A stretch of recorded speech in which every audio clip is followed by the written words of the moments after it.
Hallelujah, hallelujah, hallelujah, hallelujah, hallelujah, hallelujah, hallelujah. Sumainyo ang Panginoon. At sumaiyo rin. Ang mabuting balita ng Panginoon ayon kay San Mateo. Papuri sa iyo, Panginoon. Nung panahong iyon, sinabi ni Jesus, sa aba ninyo, mga eskriba at mga pariseyo, mga mapagpaimbabaw, ang katulad ninyo'y mga libingang pinaputi, magaganda sa labas, ngunit sa loob ay puno ng kabulukan at buto ng mga patay. Ganyan-ganyan kayo. Sa paningin ng tao'y mabubuti kayo, ngunit ang totoo, punong-puno kayo ng pagpapaimbabaw at kasamaan.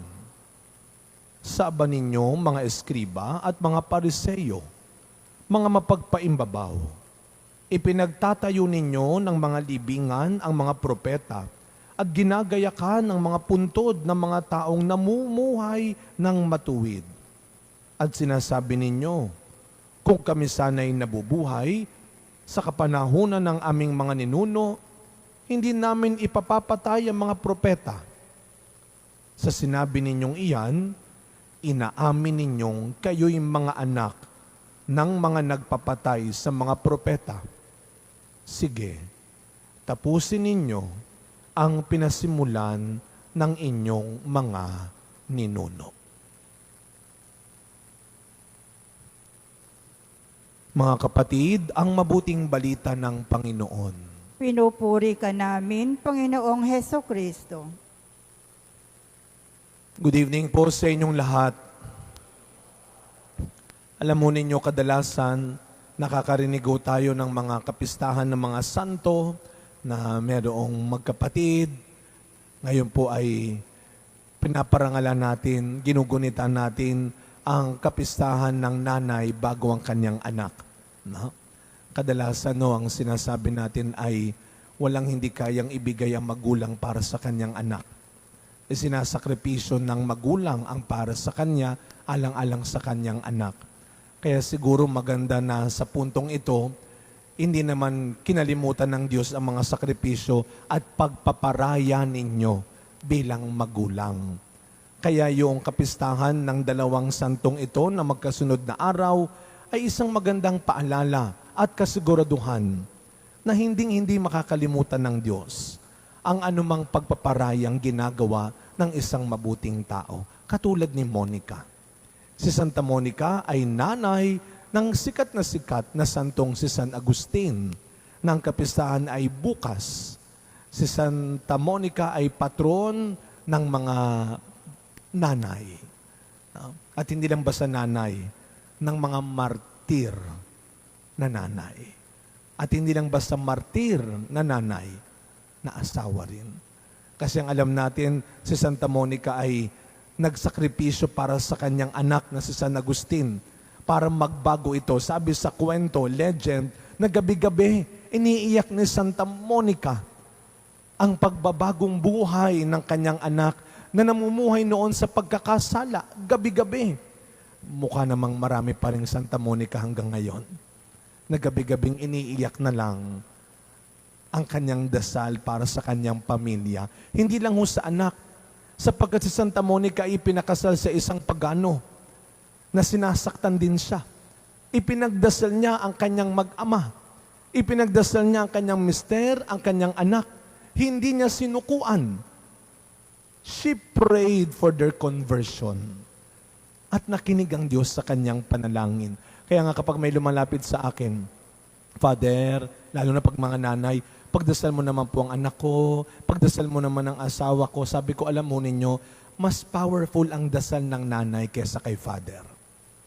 Dahil walang Father kung walang nanay na nagdasal, na maging pari ang kanyang anak. Kaya that is my personal belief. At yun din naman ang ipinakita ng Diyos nang si Maria sa unang pagkakataong gumawa ng himala, si Kristo ay naging tulay upang maganap ang hinihingi ng mga tao sa kasalan. At marahil hanggang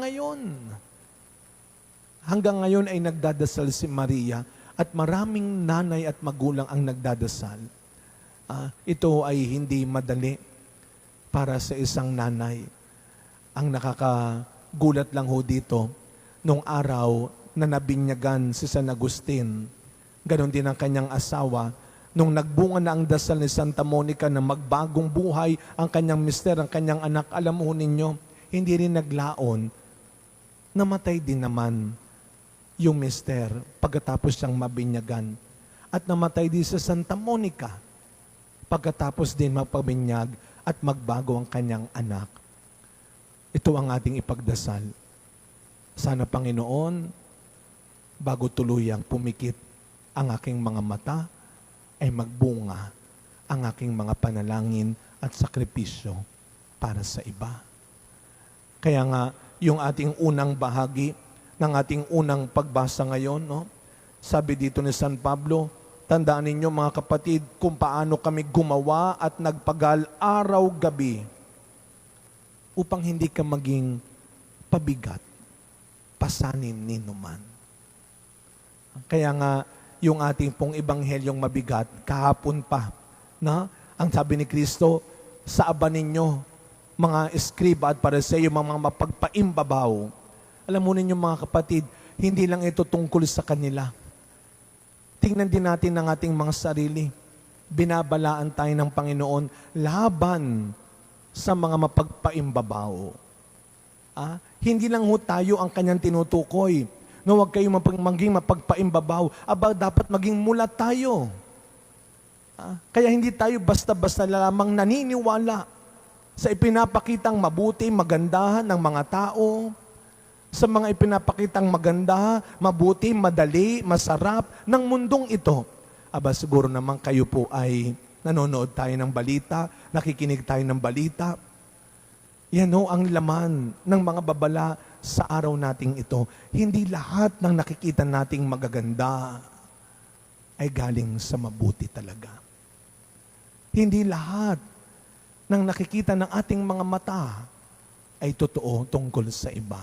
Kaya mag-iingat tayo maging biktima. At tayo naman, agad-agad tayong nagiging biktima ng panloloko, ng pagpapanggap ng ibang tao. Kaya araw-araw, samahan natin si Santa Monica sa pananalangin. Hindi lang para sa ibang tao, kundi maging sa sarili natin. Na sana wag tayo kaagad-agad gumagawa, nakikinig, naniniwala sa ipinapakita ng mundo at ng ibang tao. Hindi tayo dapat magtiwala. Ang sinasabi lang ng ating Panginoon, mag-iingat tayo. Hindi lang na tayo ay mahulog sa tukso ng pagpapanggap at pagpapaimbabaw, kundi tayo ay tuluyang maging biktima at masira ng kanilang pagpapaimbabaw. Kaya sa pagpapatuloy ng misa natin, mga kapatid, si Santa Monica ay nanalangin araw-gabi. Umiyak pa nga daw siya. Siya ay patron din, hindi lamang ng mga nanay, kundi patron na ng mga nawawalan na ng pag-asa sa buhay. Pag-asa, hindi lang para sa sarili, kundi para sa iba. Sa tulong ng mga panalangin ni Santa Monica, nawa wag tayong manghinawa, wag tayong magsawa, na manalangin at lumapit sa Panginoon alang-alang sa ikaliligtas ng iba at ikaliligtas ng sarili natin. Amen.